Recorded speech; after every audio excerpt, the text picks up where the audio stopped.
Hello everyone, स्वागत है आप सभी का शिक्षा पाठ में की टीजी के आज के सेशन में। इस सेशन में हम देखते हैं राजस्थान करंट अफेयर्स, जो सूजा सी बुलेटिन और न्यूज़पेपर पर आधारित होता है। मुख्य रूप से हम राजस्थान सूजा सी बुलेटिन और न्यूज़पेपर जो राजस्थान के करंट अफेयर्स के लिए जो उपयोगी न्यूज़ एनालिसिस देखते हैं। आज है गुरुवार 28 मई 2026, ज्येष्ठ शुक्ल पक्ष द्वादशी संवत 2063।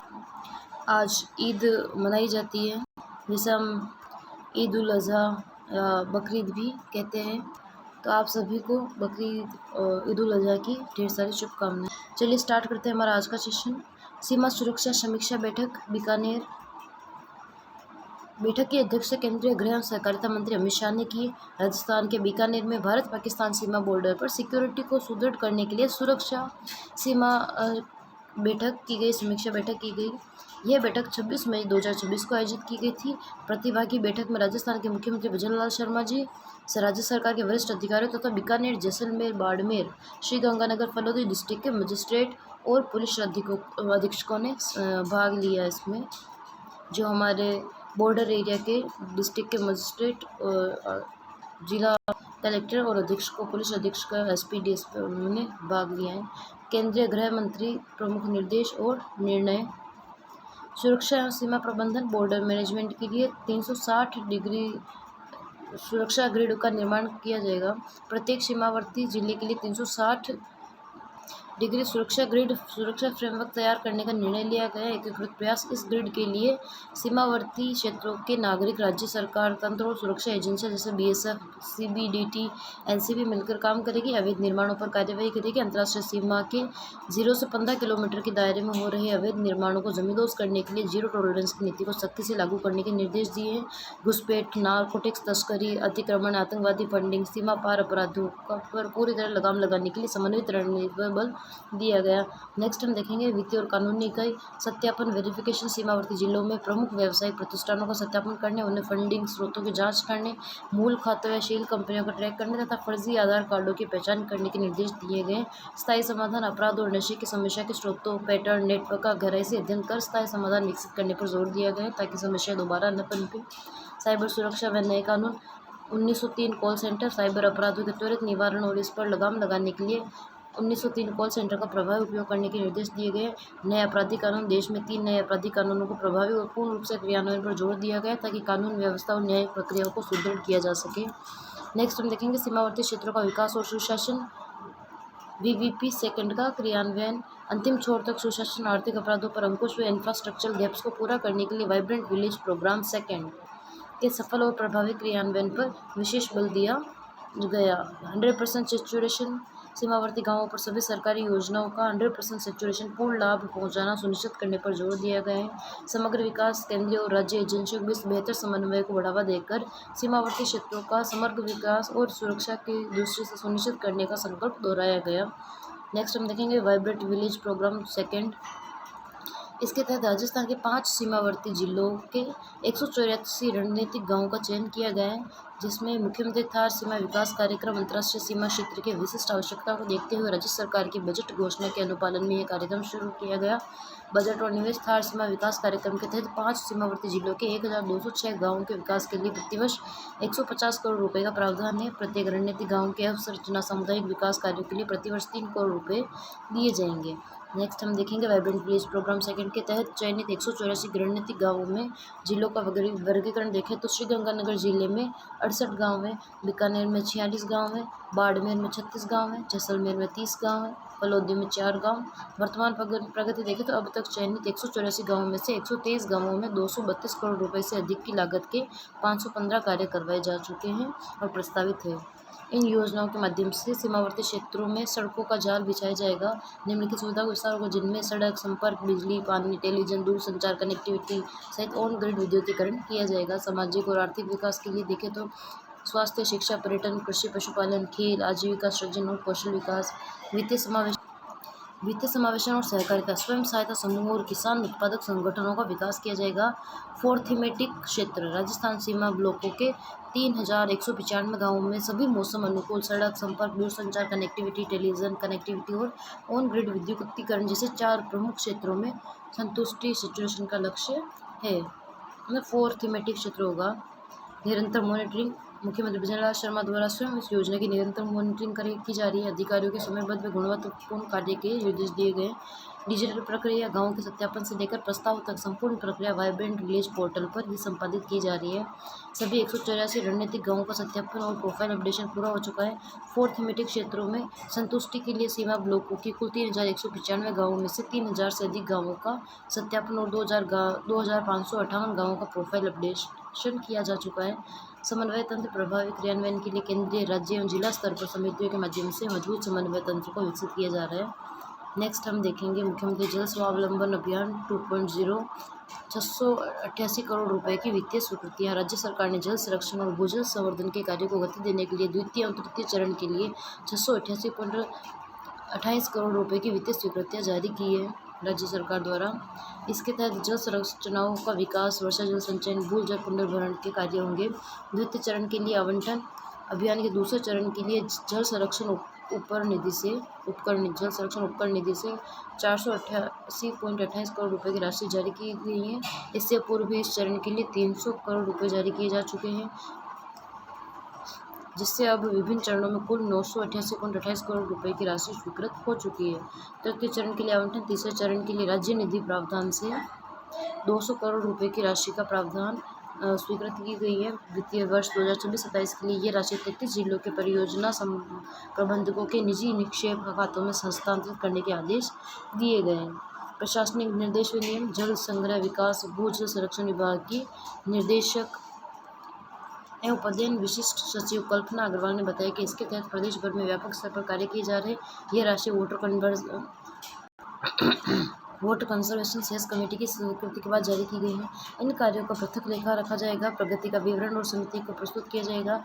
नवगठित जिलों का लिए उपयोग की जाने वाली राशि भी इसमें शामिल है, जो पुराने जिलों के खातों में हस्तांतरित की जाएगी, अर्थात जो नव जिले का निर्माण हुआ है उनकी राशि पुराने जो डिस्ट्रिक्ट थे उनमें ही हस्तांतरित की जाएगी। नेक्स्ट हम देखेंगे सुजस क्विज के विजेता को सम्मानित किया गया। राजस्थान सरकार की मासिक पत्रिका सुजस में आयोजित होने वाली प्रश्नोत्तरी प्रतियोगिताओं के विजेताओं को सम्मान व सूचना एवं जनसंपर्क विभाग द्वारा विशेष समारोह और संवाद कार्यक्रम आयोजित किया गया। विजेताओं को सम्मान सूचना जनसंपर्क विभाग के आयुक्त राकेश शर्मा द्वारा विजेताओं को बधाई देते हुए प्रमाण पत्र और राज्य सरकार द्वारा प्रकाशित साहित्य सामग्री प्रदान कर सम्मानित किया गया। सम्मानित होने वाले मुख्य विजेताओं देखें तो राकेश कुमार लवंशी झालावाड़, अंकित मालव कोटा, कमल वर्मा जयपुर, रामस्वरूप मिर्धा डीडवाना कुचामन, सावरमल सिहाग चूरू, नीलम सवाई सिंह जुग्गा जयपुर, शुभम कुमार शर्मा जयपुर उपस्थित। इस अवसर पर विभाग के अन्य अतिरिक्त निर्देशक प्रशासन गोरदास शर्मा, अतिरिक्त निर्देशक पत्र नर्मदा इंदौरिया, वित्तीय सलाहकार रोहतास सिंह यादव और संपादक सुजस अजय कुमार सहित सुजस टीम के सदस्य उपस्थित थे। मुख्यमंत्री की भीषण गर्मी और नौतपा को लेकर अपील। मुख्यमंत्री भजनलाल शर्मा ने राजस्थान में भीषण गर्मी और नौतपा के मद्देनजर प्रदेशवासियों से स्वास्थ्य पर विशेष ध्यान रखने की अपील की है। दिनचर्या में बदलाव। अत्यधिक गर्मी से बचाव के लिए पर्याप्त मात्रा में पानी पीने, बुजुर्गों को अस्वस्थ व्यक्तियों की देखभाल करने के साथ साथ ही विभाग द्वारा जारी दिशा निर्देशों की पालना सुनिश्चित करने का आग्रह किया। सार्वजनिक व्यवस्था, सार्वजनिक स्थानों पर छांव व शीतल जल की व्यवस्था करने, पशु पक्षियों के लिए दाना पानी उपलब्ध कराने में सक्रिय सहभागिता निभाने की अपील की है। जनगणना कर्मियों को सम्मान। मुख्यमंत्री जी ने कहा कि इस दौर में जनगणना कर्मी मेहनत से अपना दायित्व निभा रहे हैं। उनके घर पर आने पर सहयोग की भावना से प्राथमिकता देते हुए आदर संस्कार करें। वंदे गंगा जल संरक्षण जन अभियान। जयपुर पशुपालन मंत्री जोराराम कुमावत ने हिंगोनिया गो पुनर्वास केंद्र पर आयोजित कार्यक्रम में खेली की सफाई और पौधारोपण किया। डीडवाना कुचामन जन स्वास्थ्य अभियांत्रिकी मंत्री कन्हैयालाल चौधरी ने नावा में पगलिया वाले बाबा मंदिर में श्रमदान स्वच्छता अभियान में गो पूजन, पौधारोपण में कुआ पूजन के कार्यक्रम में भाग लिया। चंबल अभ्यारण्य में घड़ियाल संरक्षण को मिली बड़ी सफलता। पालीघाट।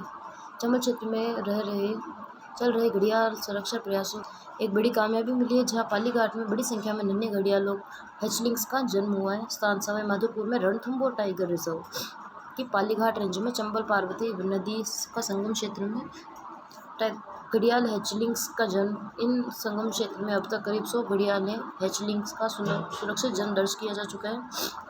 नेस्ट और अंडों की संख्या वन विभाग के अधिकारी के अनुसार इस वर्ष मार्च अप्रैल माह के दौरान घड़ियालों ने चंबल नदी के संवेदनशील रेतीले तटों पर लगभग 22 से 25 नेस्ट घोंसले तैयार किए हैं। इन नेस्ट में करीब 600 से 650 अंडे दिए गए थे। वर्तमान स्थिति देखें तो मई के अंतिम सप्ताह तक इन अंडों से बच्चों के बाहर निकलना शुरू हुआ था। अभी तक पालीघाट क्षेत्र के 6 नेस्ट से लगभग 210 से 215 नवजात घड़ियाल सुरक्षित बाहर आ चुके हैं। आने वाले दिनों में अन्य नेस्ट से भी बड़ी संख्या में हैचलिंग्स निकलने की पूरी संभावना है।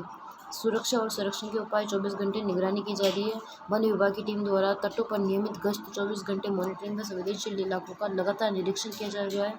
परियोजना का वित्त पोषण देखें तो राजस्थान वानिकी एवं जैव विविधता विकास परियोजना के वित्त पोषण से वर्ष 2025-26 में 27.25 लाख की लागत से यह परियोजना संचालित की जा रही है। रियरिंग सेंटर की भूमिका। रियरिंग सेंटर में प्राकृतिक रूप से निकलने वाले घड़ियाल हैचलिंग्स को शुरुआती संवेदनशील अवस्था में सुरक्षित संरक्षण प्रदान किया जाता है। उन्हें परिपक्व होने तक संरक्षित रखा जाता है रियरिंग सेंटर में, ताकि उनके जीवन रहने की संभावना को बढ़ाया जा सके। गत वर्ष का रिकॉर्ड देखें तो पिछले वर्ष 30 से अधिक घड़ियाल हैचलिंग्स को सुरक्षित किया गया था। नेक्स्ट हम देखेंगे दौसा में जयपुर से महंगा पेट्रोल। जयपुर में पेट्रोल 112.66 और डीजल 97.78 है, जबकि दूरी की गणित के कारण दौसा में पेट्रोल 113.49 तथा डीजल 98.51 तक पहुंच गए। इन जिलों में पेट्रोल 114 पार, चूरू में 114, बाड़मेर में, बांसवाड़ा, डूंगरपुर, हनुमानगढ़, झुंझुनू, जैसलमेर, इस प्रकार सभी जिलों में जयपुर से महंगे दामों में पेट्रोल और डीजल बिक रहा है, क्योंकि दूरी होने पर भी उसका जो ट्रांसपोर्टेशन चार्ज होता है वो भी इनमें जोड़ दिया जाता है। कंपनियों का फॉर्मूला, तेल कंपनियां रिफाइनरी ट्रांसफ़र प्राइस, ट्रांसपोर्टेशन का और राउंड ट्रिप डिस्टेंस और सिर्फ शहरों के पेट्रोल पंप के लिए फ्री डिलीवरी जोन जैसे नियम थोप रही है। शहर की सीमा समाप्त होते ही दाम बढ़ जाते हैं, जिससे सीमावर्ती जिलों के उपभोक्ताओं को 2 रुपये तक के पेट्रोल डीजल महंगा मिल रहा है। नेक्स्ट हम देखेंगे चीनी पुड़िया एथिलीन रिपनर। चीनी पुड़िया से आम पकाने वाला काला कारोबार। पत्रिका एक्सपोज के अनुसार जयपुर के मुहाना मंडी सांगानेरी गेट फल मंडी में रोजाना करीब 400 टन कच्चे आमों को घातक रसायनों से खुलेआम पकाए जा रहे हैं। क्या है चीनी पुड़िया? तो इसे एथिलीन रिपनर कहा जाता है, जो मूल रूप से चीन से बनकर अवैध तरीके से भारतीय बाजारों में आने के कारण इसे बोलचाल में चाइनीज पुड़िया कहते हैं। नियमों का उल्लंघन। नियमानुसार इस पैकेट को सीधे फलों पर संपर्क में नहीं रखा जा सकता, लेकिन व्यापारी हर 10 किलो आम के क्रेट में 2-2 पुड़िया सीधे आमों के बीच दबा कर रख रहे हैं। स्वास्थ्य को गंभीर खतरा। एसएमएस अस्पताल के सीनियर फिजिशियन अजीत सिंह और विशेषज्ञों अनुसार इस केमिकल के सीधे संपर्क में पके आम खाने से पाचन तंत्र खराब होना, पेट, उल्टी, डायरिया, लंबे समय में कैंसर और न्यूरोलॉजिस्टिकल समस्या हो सकती है। बचाव के सलाह। आम बाजार से लाने के बाद उन्हें पहले रात भर पानी में भिगो कर रखें। नमक के पानी से अच्छी तरह धोकर रासायनिक असर बेअसर हो सका है।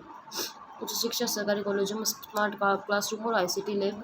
उच्च शिक्षा विभाग ने प्रदेश के चयनित 188 सरकारी कॉलेजों में आधुनिक सुविधाएं स्थापित करने की प्रक्रिया तेज कर दी है। डिजिटल शिक्षा को बढ़ावा देने के लिए सरकार ने करीब 45 करोड़ रुपए का बजट तय किया है। प्रदेश के चयनित 153 कॉलेजों में smart classroom, digital screen, projector, audio video system सहित विकसित किए जाएंगे, जबकि 35 कॉलेजों में आईसीटी लैब स्थापित की जाएगी।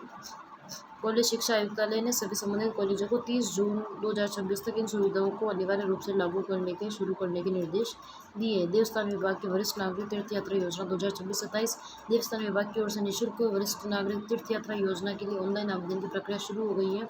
गलत जानकारी देने पर पूरा खर्च वसूली की। आवेदन के समय यात्रियों को लिखित घोषणा देनी होगी कि वह आयकरदाता नहीं है और पूर्व में इस योजना का लाभ नहीं उठाया है। बाद में जानकारी गलत पाए जाने पर पूरा खर्च संबंधित यात्री से वसूला जाएगा। निगम आयु सीमा। आवेदन की प्रक्रिया 10 जून 2026 तक चलेगी। आवेदक को 3 तीर्थ स्थलों में चयन वरीयता क्रम में करना होगा। यह योजना राजस्थान के मूल प्रवासियों को मिलेगी जिनकी आयु 1 अप्रैल 2026 को 60 वर्ष से उससे अधिक हो।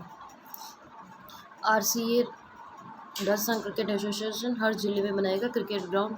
राजस्थान क्रिकेट एसोसिएशन आरसीए खेलेगा इंडिया तो बढ़ेगा इंडिया थीम पर प्रदेश के हर जिले में आधुनिक क्रिकेट ग्राउंड और स्टेडियम विकसित करेगी। इस योजना की शुरुआत उदयपुर के कानपुर खेड़ा और जयपुर के चौक क्षेत्र से हो चुकी है। आरसीए एडवोक कमेटी के कन्वीनर मोहित यादव ने बताया कि जहां जिला क्रिकेट संघ के पास मैदान है, वहां अत्याधुनिक इंफ्रास्ट्रक्चर, ट्रेनिंग सुविधाएं, pitch development, flood lights, nets उपलब्ध करवाए जाएंगे। शेष जिलों में प्रशासन के सहयोग से सरकारी खेल मैदानों को विकसित किया जाएगा। नेक्स्ट हम देखेंगे मौसम। 9 तपा की तपिश और श्रीगंगानगर देश में सबसे गर्म। श्रीगंगानगर देश में सबसे गर्म दर्ज किया गया है। सबसे ज़्यादा तापमान श्रीगंगानगर में दर्ज किया गया है। राजस्थान में 9 तपा के कारण भीषण गर्मी का प्रकोप जारी है और प्रदेश के 8 शहरों में पारा 45 डिग्री सेंटीग्रेड से भी अधिक पहुंच गए हैं। श्रीगंगानगर सबसे गर्म। श्रीगंगानगर का अधिकतम तापमान 88.2 डिग्री सेंटीग्रेड दर्ज किया गया, जो देश में सबसे अधिक रहा है। इसके बाद पिलानी 47 और बीकानेर 46.6 पर रहा है। रातें भी तप रही। फुलौदी, जयपुर और चित्तौड़गढ़ में न्यूनतम तापमान 32 डिग्री सेंटीग्रेड के ऊपर रहने के कारण रातें बेहद बेचैन करने वाली हो गई हैं। अंधड़ बारिश का पूर्वानुमान। मौसम विभाग ने 28 मई को एक पश्चिमी विक्षोभ के सक्रिय होने के कारण कोटा, जयपुर, भरतपुर, अजमेर, उदयपुर, जोधपुर, बीकानेर संभागों में 29 से 31 मई के बीच तेज अंधड़ और बारिश की संभावना जताई है। 29 से 31 मई के बीच। नेक्स्ट हम देखेंगे राहुल गांधी का पुष्कर दौरा। कांग्रेस नेता, लोकसभा नेता प्रतिपक्ष राहुल गांधी 1 जून 2026 को पुष्कर आने का कार्यक्रम प्रस्तावित है। राजस्थान और दिल्ली प्रदेशों के जिलाध्यक्षों का 10 दिवसीय प्रशिक्षण शिविर में मार्गदर्शन करेंगे। RIC में आम उत्सव।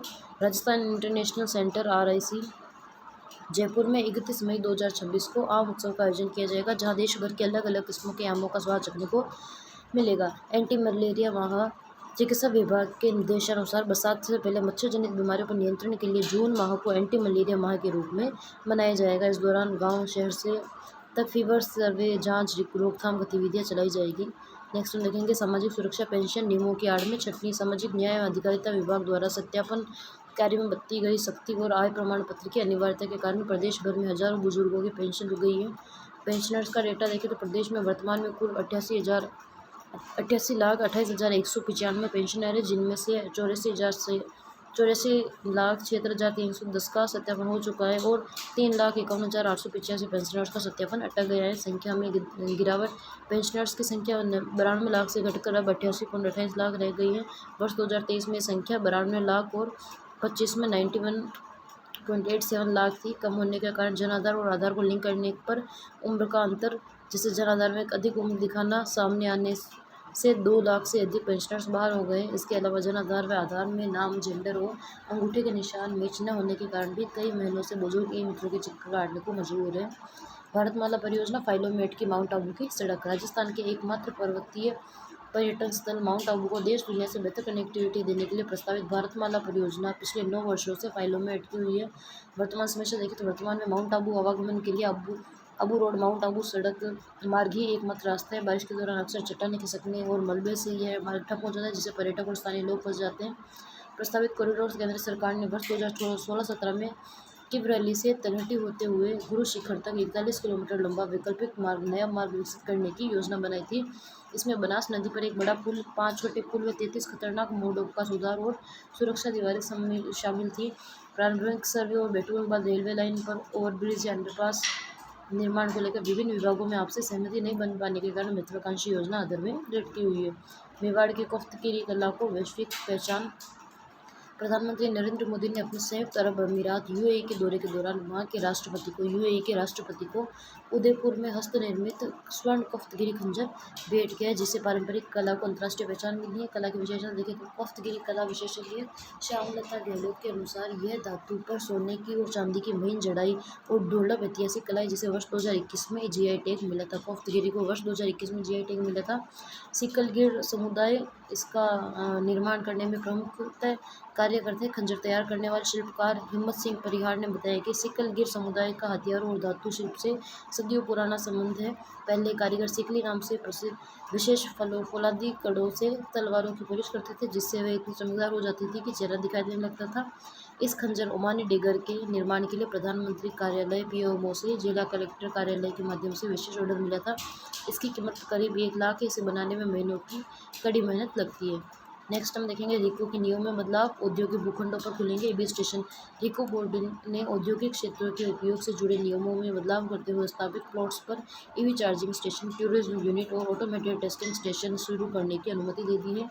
निर्धारित शुल्क। नई व्यवस्था के तहत EV चार्जिंग स्टेशन के लिए प्रचलित दर का आधा शुल्क 50% देना होगा। टूरिज्म यूनिट के लिए 1.5 गुना, 1.5 गुना और ATS सेंटर के लिए 2 गुना शुल्क तय किया गया है। यदि कोई उद्यमी बिना अनुमति के अपने भूखंड का उपयोग बदलता है तो उसे 10% अत्यधिक शुल्क वसूला जाएगा।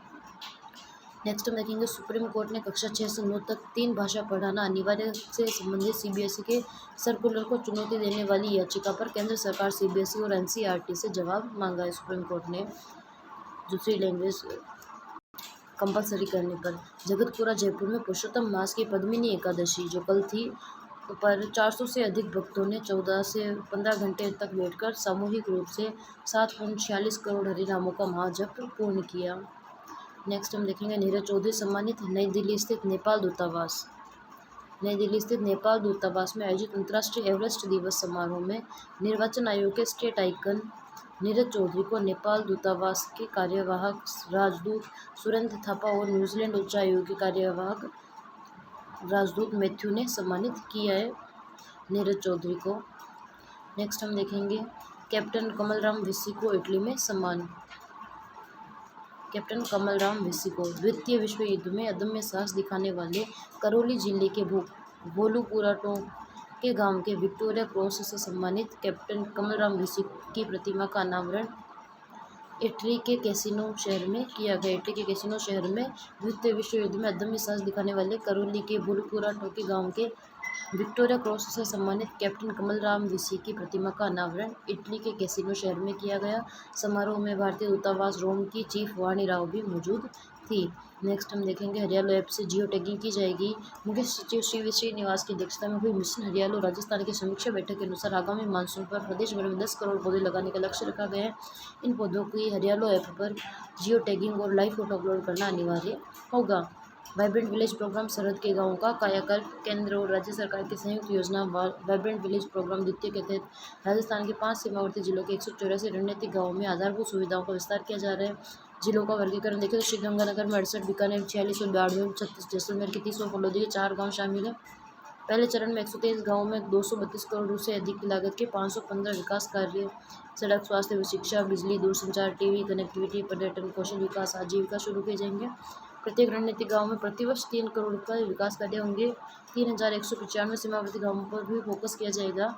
सुविधाएं मजबूत की जाएगी वहां जिनमें 3000 गाँवों का सत्यापन और 2558 गाँवों की प्रोफाइल अपडेट की जा चुकी है। थार सीमा विकास कार्यक्रम। इस कार्यक्रम के तहत भी 5 सीमावर्ती जिलों के 1206 गाँवों के विकास के लिए प्रतिवर्ष 150 करोड़ खर्च किए जा रहे हैं। नेक्स्ट हम देखेंगे सार्थक पीडीएस योजना। राशन व्यवस्था में एआई की एंट्री। सार्वजनिक वितरण प्रणाली पीडीएस को अधिक पारदर्शी व तेज व आधुनिक बनाने के लिए केंद्रीय मंत्रिमंडल ने सार्थक पीडीएस योजना के विस्तार को मंजूरी दे दी है। अवधि और बजट देखकर ये योजना अप्रैल 2026 से मार्च 2031 तक अगले 5 वर्षों के लिए लागू होगी, जिस पर केंद्र सरकार 25,530 करोड़ रुपये खर्च करेगी। इसका उद्देश्य 80 करोड़ लोगों को लाभ पहुँचाना है। 3 प्रमुख एआई मॉड्यूल इसके लिए रेडी किए गए जिनमें निर्मल यह रियल टाइम लाभार्थी रजिस्ट्री तैयार करेगा जो मंत्रालयों में लाइव संपर्क में मददगार होगी। निर्मल आशा व्हाट्सएप IVRS चैटबॉट के माध्यम से बहुभाषीय शिकायत समाधान उपलब्ध करवाएगा। थर्ड है सक्षम सप्लाई चेन प्रबंधन, वाहनों की ट्रैकिंग और मांग के अनुरूप अनुमान जैसे काम संभालेगा। सक्षम कृषि मंत्री किरोड़ीलाल मीणा का डेकोय ऑपरेशन। राजस्थान के कृषि मंत्री किरोड़ीलाल मीणा ने जोधपुर में मूंगफली के अवैध भंडारण और संदिग्ध पैकिंग की शिकायत पर पुलिस प्रशासन को बिना भनक लगे रात में एक गुप्त डेकोय ऑपरेशन चलाया। बड़ी कार्यवाही की। मंडोर स्थित विनायक कोल्ड स्टोरेज पर औचक जांच के दौरान गजराज गणेश एग्रोटेक ब्रांड के करीब 35,000 कट्टे मूंगफली बीज के अवैध भंडारण की पुष्टि होने पर इसकी बिक्री पर रोक लगा दी। कंपनी के पास बीज भंडारण की अनुमति और बीज पैकिंग का लाइसेंस नहीं था। मथानिया में गलत सोचना। इसके बाद मंत्री का काफिला मथानिया रोड स्थित गर्व इंडस्ट्रीज में जांच के लिए पहुंचा, लेकिन वहां मूंगफली के बीज से जुड़ी कोई अनियमितता सामने नहीं आई। वहां केवल मगज बीज और जीरा पैकिंग का वैध काम पाया गया। नेक्स्ट हम देखेंगे जोधपुर में प्रवासी गिद्धों की संख्या में चिंताजनक कमी।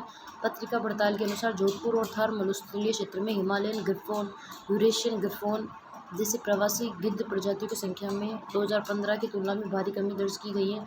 स्थानीय प्रजातियों ने संभाली कमर। प्रवासी गिद्धों की कमी के बीच स्थानीय मिस्त्री गिद्ध इजिप्टियन वल्चर की आबादी में उल्लेखनीय वृद्धि देखी गई। सर्दियों के दौरान डंपिंग साइटों पर इनकी संख्या 3500 से अधिक पहुंच गई है। हालांकि सफ़ेद पीठ वाले गिद्ध अब भी विलुप्ति की कगार पर है। कमी के प्रमुख कारण देखें तो पक्षी विशेषज्ञ दाऊलाल बोहरा के अनुसार डंपिंग साइटों पर भोजन की उपलब्धता में कमी, बदलता मौसम, जहरीले रसायनों का उपयोग और प्राकृतिक आवासों का नष्ट होना इसका मुख्य कारण है। Cyber operation mule Hunter. Jodhpur में बैंक खाता सप्लायर गिरफ्तार। जोधपुर के सरदारपुरा थाना पुलिस ने अपराधी को ठगी के रकम को ट्रांसफर करने के लिए अपना बैंक खाता उपलब्ध करवाने के आरोप में एक युवक मनीष चौहान निवासी रावती रामनगर को गिरफ्तार किया है। 1,30,000 का ट्रांजैक्शन तकनीकल विश्लेषण सामने आया कि आरोपियों के खाते में विभिन्न राज्यों से हुई ठगी के 1,30,000 से अधिक ट्रांजेक्शन हुए, जिसकी शिकायत नेशनल साइबर पोर्टल पर दर्ज की गई थी। ऑपरेशन म्यू हंट जोधपुर में चलाया गया साइबर फ्रॉड के विरुद्ध। नेक्स्ट हम देखेंगे खेल कबड्डी अभियान। क्रीड़ा भारती जोधपुर महानगर की ओर से आयोजित राष्ट्रीय खेल अकेडमी कबड्डी अभियान का भव्य समापन 31 मई 2026 को होगा। इस अभियान का मुख्य उद्देश्य 2036 के प्रस्तावित ओलंपिक खेलों में कबड्डी को शामिल करवाने के लिए देश भर में जन जागरूकता बढ़ाना। अभी तक इससे 5,000 से अधिक प्रतिभागी जुड़ चुके हैं। नेक्स्ट हम देखेंगे तन्वी सुतार ने जीता स्वर्ण पदक।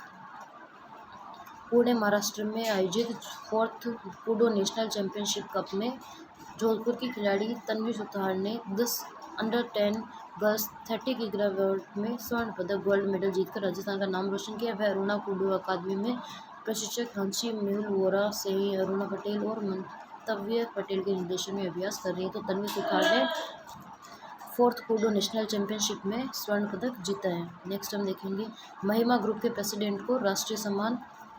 महिमा ग्रुप के प्रेसिडेंट डॉक्टर R.K. अरोड़ा को नई दिल्ली के विज्ञान भवन में आयोजित BSF इन्वेस्टिचर में केंद्रीय गृह मंत्री अमित शाह द्वारा राष्ट्रपति पुलिस पदक से विशिष्ट सेवा से सम्मानित किया गया। महिमा ग्रुप के प्रेसिडेंट R.K. अरोड़ा को राष्ट्रपति पुलिस पदक से IFB राजस्थान इंटरनेशनल सेंटर में India food business expo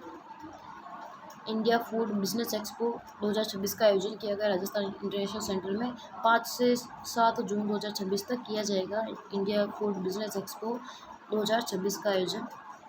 Rajasthan उद्योग व्यापार महासंघ द्वारा आयोजित इस एक्सपो के पोस्टर का राजस्थान उद्योग व्यापार महासंघ द्वारा आयोजित किया जाएगा। एक्सपो पोस्टर का विमोचन उद्योग मंत्री राज्यवर्धन सिंह राठौर ने किया है। नया बॉर्डर मास्टर प्लान। अंतर्राष्ट्रीय सीमा पर 15 किलोमीटर तक सारे अवैध निर्माण होंगे जमींदोज। राजस्थान बॉर्डर सुरक्षा को लेकर पहली बार एक बेहद सख्त और मास्टर प्लान बनाए जा रहे हैं। इसके तहत पाकिस्तानी सीमा से सटे क्षेत्र में कड़े कदम उठाए जाएंगे। 26,000 निर्माणों पर चलेगा बुलडोजर। प्रदेश के 5 जिलों में जैसलमेर, बाड़मेर, फलोदी, श्रीगंगानगर, बीकानेर, जालौर का सीमावर्ती क्षेत्र जिला कलेक्टर्स को अंतर्राष्ट्रीय सीमा के अंदर 15 किलोमीटर के दायरे में हो रहे करीब 25,900 संदिग्ध या अवैध निर्माणों को पूरी तरह हटाकर 60 दिन में रिपोर्ट पेश करनी होगी। 50 किलोमीटर के दायरे में लेनी होगी अनुमति। कलेक्टर्स को निर्देश दिया कि वे अंतर्राष्ट्रीय सीमा से 50 किलोमीटर तक के अंदर के सारे घरों और निर्माणों को चिन्हित कर उनका रिकॉर्ड रखें। इस दायरे में बिना अनुमति निर्माण कार्य करने पर उसे बुलडोजर से तोड़ दिया जाएगा। 9 RS अधिकारी तैनात। राजस्व विभाग और प्रशासन ने सीमा क्षेत्रों की निगरानी के लिए जीरो ग्राउंड 0 से 3 किलोमीटर तक का नो मूवमेंट जोन पर 9 RS अधिकारियों को तैनात किया जाएगा। ये अधिकारी अनधिकृत नागरिकों की आवाजाही, अस्थायी निर्माणों की मॉनिटरिंग करेंगे। सख्त वित्तीय और प्रशासनिक कड़ाई।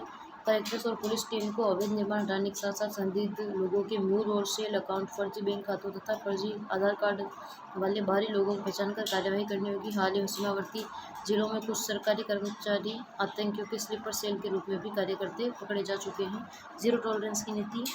घुसपैठ, नारकोटिक्स तस्करी, अतिक्रमण और आतंकवादी फंडिंग जैसी सीमा पार अपराधों के विरुद्ध 360 डिग्री सुरक्षा फ्रेमवर्क के तहत जीरो टॉलरेंस की नीति लागू की जाएगी।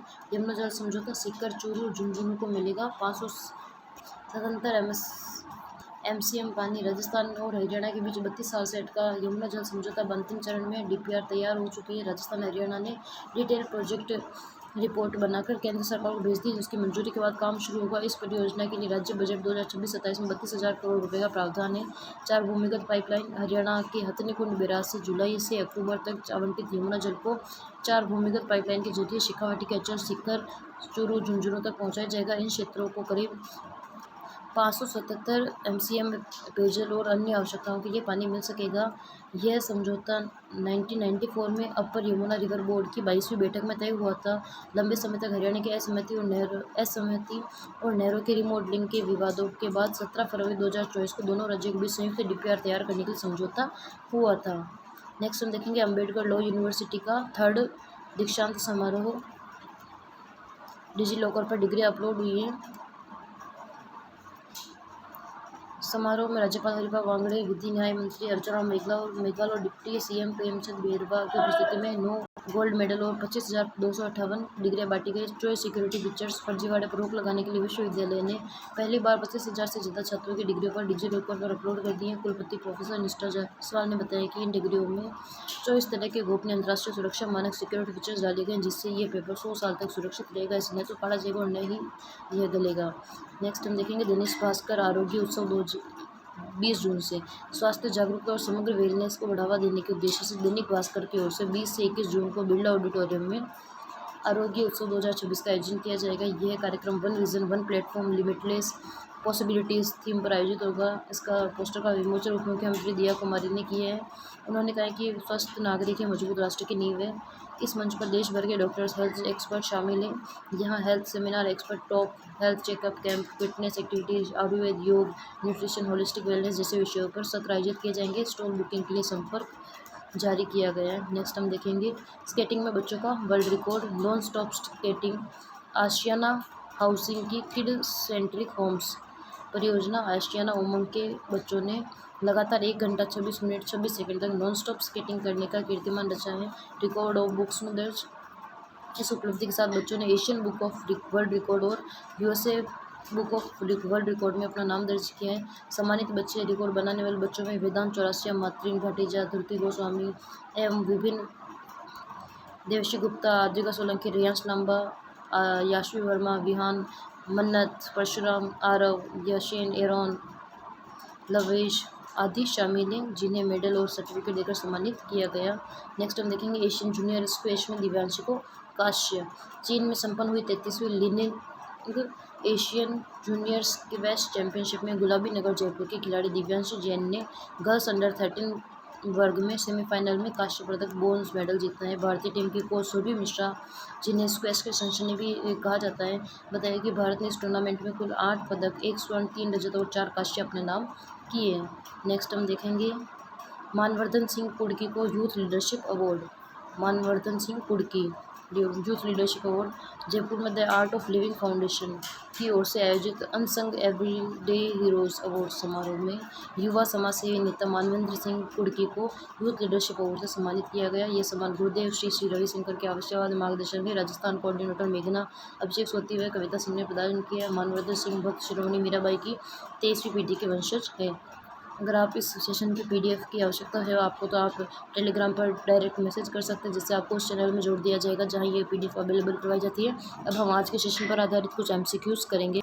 चलिए देखते हैं हमारे आज के सेशन पर आधारित कुछ एमसीक्यूज़। फर्स्ट क्वेश्चन है 26 मई 2026 को बीकानेर में आयोजित भारतीय पाकिस्तान सीमा सुरक्षा की समीक्षा बैठक में निम्नलिखित कथनों पर विचार कीजिए। फर्स्ट स्टेटमेंट है इस उच्च स्तरीय बैठक की अध्यक्षता केंद्रीय गृह सहकारिता मंत्री अमित शाह ने की। सेकंड स्टेटमेंट है बैठक में प्रत्येक सीमावर्ती जिले के लिए 360 डिग्री सुरक्षा ग्रिड तैयार करने का निर्णय लिया गया है। थर्ड है इस योजना के तहत अंतर्राष्ट्रीय सीमा के 50 किलोमीटर के दायरे में हो रहे सभी अवैध निर्माणों का तत्काल जमींदोज करने के निर्णय लिए गए। इनमें सत्य कथन कौन से हैं? इनमें सत्य कथन होगा फर्स्ट और सेकंड, क्योंकि थर्ड स्टेटमेंट बिल्कुल गलत है। हमारा आंसर होगा बी, क्योंकि 15 किलोमीटर के दायरे के सभी अवैध निर्माणों को तत्काल जमींदोज किया जाएगा। नेक्स्ट क्वेश्चन हम देखते हैं। सेकंड क्वेश्चन हमारा राजस्थान में क्रियान्वित किए जा रहे वाइब्रेंट विलेज प्रोग्राम सेकंड के संबंध में निम्नलिखित कथनों पर विचार कीजिए। फर्स्ट स्टेटमेंट है इसके तहत राजस्थान के 5 सीमावर्ती जिलों के 184 रणनीतिक गांवों का चयन किया गया है। सेकंड है चयनित गांवों में सर्वाधिक 68 गाँव श्रीगंगानगर जिले के, सबसे कम 4 गाँव फलोदी के हैं। प्रत्येक रणनीतिक गाँव में बुनियादी ढांचे और सामुदायिक विकास के लिए प्रतिवर्ष 3 करोड़ रुपये दिए जाएंगे। तो हमारे तीनों स्टेटमेंट बिल्कुल करेक्ट है, तो हमारा सही आंसर होगा डी। नेक्स्ट क्वेश्चन हम करते हैं। थर्ड क्वेश्चन हमारा रहेगा कथन और कारण पर आधारित। कथन ए है नया बॉर्डर मास्टर प्लान के तहत अंतर्राष्ट्रीय सीमा से 50 किलोमीटर के दायरे में नया निर्माण करने के लिए कलेक्टर्स से अनुमति लेना अनिवार्य होगा, क्योंकि सीमावर्ती क्षेत्रों में कुछ सरकारी कर्मचारी आतंकवादी के स्लीपर सेल के रूप में काम करते पाए गए, जिससे आंतरिक सुरक्षा का खतरा उत्पन्न हुआ है। तो ए और आर दोनों सही है, आर ए की सही व्याख्या करता है और आर ए की सही व्याख्या करता है। ए आंसर होगा। नेक्स्ट क्वेश्चन हम करते हैं फोर्थ क्वेश्चन। मुख्यमंत्री जल स्वावलंबन से संबंधित कुछ कथन है। फर्स्ट स्टेटमेंट है राज्य सरकार ने के अभियान के द्वितीय और तृतीय चरण के लिए 688.28 करोड़ रुपए की वित्तीय स्वीकृति जारी की है। सेकंड स्टेटमेंट, अभियान के दूसरे चरण के लिए जल संरक्षण उपकरण निधि से राशि जारी की गई है। थर्ड स्टेटमेंट, नव जिलों के लिए उपयोग की ली जाने वाली राशि सीधे नए जिलों के स्वतंत्र बैंक खातों में हस्तांतरित की जा रही है। तो थर्ड स्टेटमेंट हमारा गलत होगा, क्योंकि नव जिलों की राशि पुराने जिलों में हस्तांतरित की जा रही है, न कि नए जिलों को स्वतंत्र रूप से हस्तांतरित की जा रही है। फिफ्थ क्वेश्चन हमारा रहेगा, प्रधानमंत्री नरेंद्र मोदी यूएई के राष्ट्रपति को उदयपुर के ऐतिहासिक स्वर्ण कोफ्तगिरी खंजर भेंट करने के बाद यह कला वैश्विक चर्चा में रही है। इस कला के संदर्भ में निम्नलिखित कथनों पर विचार कीजिए। फर्स्ट कथन है, कोफ्तगिरी कला धातु पर सोने चांदी की महीन जड़ाई की एक दुर्लभ ऐतिहासिक कला है। सेकंड है, उदयपुर की इस पारंपरिक कोफ्तगिरी कला को वर्ष 2021 में जीआई टैग प्रदान किया गया। इस शिल्प का ऐतिहासिक संबंध मुख्य रूप से सिकलीगर समुदाय से रहा है, जो सदियों से हथियार और धातु शिल्प से जुड़े रहे। हमारा सही आंसर होगा डी, क्योंकि सभी हमारे बिल्कुल करेक्ट है। नेक्स्ट क्वेश्चन हम करेंगे, खेल एवं पुरस्कारों से संबंधित निम्नलिखित सूचियों को सम्मिलित कीजिए। फर्स्ट है तन्वी सुथार। तन्वी सुथार ने कूडो नेशनल चैंपियनशिप में स्वर्ण पदक जीता, तो फर्स्ट पी में होगा सेकंड, पी सेकंड, ठीक है। सेकंड है दिव्यांशी जैन। दिव्यांशी जैन ने स्क्वैश में कांस्य पदक जीता है, तो क्यू में थर्ड है, क्यू में थर्ड। आर है आर के अरोड़ा। महिमा ग्रुप को राष्ट्रपति पुलिस पदक से विशिष्ट सेवा से सम्मानित किया गया, तो आर में फर्स्ट है, आर फर्स्ट है, तो हमारा सही आंसर होगा फर्स्ट ए हमारा सही आंसर होगा। कैप्टन कमल राम विसी को इटली के कैसिनो शहर में उनका प्रतिमा का अनावरण किया गया। सेवंथ क्वेश्चन हमारा रहेगा, यमुना जल समझौते के संदर्भ में निम्नलिखित कथनों पर विचार कीजिए। कथन है, हरियाणा के हथनीकुंड बैराज से आवंटित यमुना जल को 4 भूमिगत पाइपलाइनों के जरिए राजस्थान के शेखावाटी अंचल तक पहुंचाया जाएगा। सेकंड है, क्योंकि इस समझौते से सीकर, चूरू, झुंझुनू जिलों को 587 MCM पेयजल व अन्य आवश्यकताओं के लिए पानी मिल सकेगा, इसलिए पाइपलाइनों के जरिए जोड़ा जाएगा शेखावाटी अंचल को। ए और आर दोनों सही है, और आर ए की सही व्याख्या करता है। नेक्स्ट क्वेश्चन हम करेंगे, एट्थ क्वेश्चन हमारा रहेगा, सवाई माधोपुर के पालीघाट में चंबल पार्वती नदी के संगम पर हाल ही में घड़ियाल संरक्षण को लेकर बड़ी सफलता मिली है। इसके संदर्भ में निम्नलिखित कथनों पर विचार कीजिए। इस संगम क्षेत्र में वन विभाग द्वारा अब तक करीब 100 नवजात घड़ियालों को सुरक्षित जन दर्ज किया जा चुका है। इस परियोजना का संपूर्ण फील्ड पोषण राजस्थान वानिकी एवं जैव विविधता विकास परियोजना द्वारा वर्ष 2025-26 में 27.25 लाख की लागत से किया जा रहा है। प्राकृतिक रूप से निकलने वाले इन हंसलिंग को शुरुआती संवेदनशील अवस्था में रेयरिंग सेंटर सुरक्षित रखा जाता है, तो हमारा इसका करेक्ट आंसर होगा, हमारा सही आंसर होगा डी। फर्स्ट, सेकंड, थर्ड सभी सही है।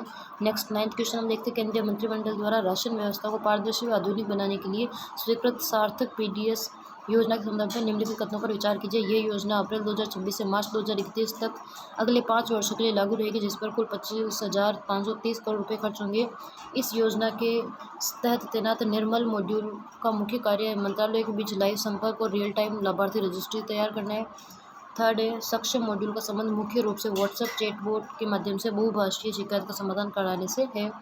तो कौन सा असत्य है, तो थर्ड वाला हमारा कथन असत्य होगा, क्योंकि सक्षम व्हाट्सएप चैटबॉट के रूप में नहीं, बल्कि आशा मॉड्यूल व्हाट्सएप चैटबॉट के माध्यम से बहुभाषीय शिकायत का समाधान कराएगा। नेक्स्ट 10th क्वेश्चन हमारा रहेगा, उच्च शिक्षा विभाग द्वारा सरकारी कॉलेजों में आधुनिक डिजिटल सुविधा स्थापित करने के संबंध में निम्नलिखित कथनों पर विचार कीजिए। कथन एक, कॉलेज शिक्षा आयुक्तालय ने प्रदेश के चयनित सरकारी कॉलेजों को 30 जून 2026 तक डिजिटल सुविधाएं अनिवार्य रूप से शुरू करवाने के निर्देश दिए, क्योंकि सरकार ने प्रदेश के चयनित 153 स्मार्ट क्लासरूम विकसित करने तथा 35 कॉलेजों में ICT लैब स्थापित करने के लिए 42 करोड़ का बजट तय किया है। तो हमारे दोनों स्टेटमेंट सही है, और आर ए की सही व्याख्या करता है। 11th क्वेश्चन हमारा रहेगा, वरिष्ठ नागरिक तीर्थ यात्रा योजना 2026-27 में भीमराव अम्बेडकर विधि विश्वविद्यालय के दीक्षांत समारोह के संदर्भ में निम्नलिखित कथनों पर विचार कीजिए। वरिष्ठ नागरिक तीर्थ यात्रा योजना का लाभ केवल उन्हीं मूल प्रवासियों को मिलेगा जिनकी आयु 1 अप्रैल 2026 को 60 वर्ष या उससे अधिक हो। तीर्थ यात्रा मूल निवासी है, यह प्रवासी प्रिंट मिस्टेक हो गई, मूल निवासियों को मिलेगा।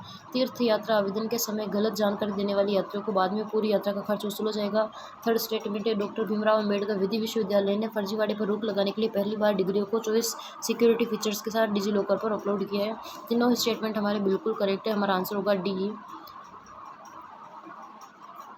रिको बोर्ड द्वारा औद्योगिक क्षेत्रों के उपयोग से जुड़े नियमों के हालिया बदलाव के संदर्भ में निम्नलिखित कथनों पर ध्यानपूर्वक पढ़िए। कथन ए है, यदि कोई उद्यमी रिको को बिना अनुमति के अपने औद्योगिक भूखंड का उपयोग बदलता है तो उससे 10% अतिरिक्त शुल्क जुर्माने के रूप में वसूला जाएगा। कारण आर है, क्योंकि रिको बोर्ड ने स्थापित प्लांट्स पर पर्यावरण और तकनीकी विकास को बढ़ावा देने के लिए EV charging station, tourism unit और ऑटोमेटेड टेस्टिंग स्टेशन शुरू करने की अनुमति दी। ए और आर दोनों सही है, परंतु आर ए की सही व्याख्या नहीं करता है, इस वजह से हमारा सही आंसर होगा बी। आज का सेशन हमारा ये समाप्त होता है। अगर आपको सेशन पसंद आए तो please like, share and subscribe कीजिए। Thank you.